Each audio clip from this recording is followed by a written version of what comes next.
Ассалаумағалейкум қазақ про арнасы. Бүгін біз TikTok'та қалай комментарияны өшіріп тастауды үйрететін боламыз. Осылай бірінші TikTok арнамызға кіріп аламыз. Өзіміздің мысалы осы неге кіріп аламыз. Аккаунт профильге кіреміз. Төбедегі үш жасықшаны басамыз. Және де осы жерден настройка конфиденциальности дегенді басамыз. Тілім келмей жатыр, кешіріңіздер. Осы жерден конфиденциальность дегенді басамыз. Тілім келмейді, кешіріңіздер. Сонда да дәл осы жерден осылай түсіреміз. Комментария дегенді дәл осылай басамыз. Осы жерде весе дегенді ауыстыруға болады. Мысалы, друзья дегенді, никто деген, ешкім деген.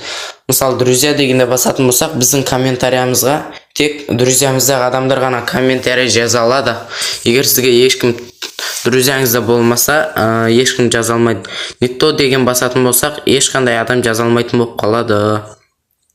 Фильтр деген ол комментарияны таңдалады. Мысалы, фильтр дегенді бассаңыз, өзіңіз таңдап қоясыз, мынандай комментарий жазбауға болады деген сияқты ғой.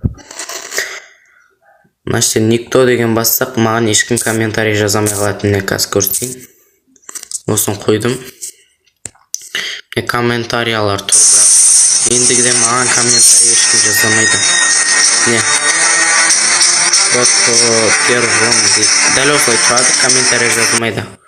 Ал егер қайтып кіріп, конфиденциальности дегенді басып, комментарияны басатын болсақ, весе дегенге қоятын болсақ, міне қайтып көреміз комментарияны. Міне. Енді жазалады. Дәл осылай қоспайыз.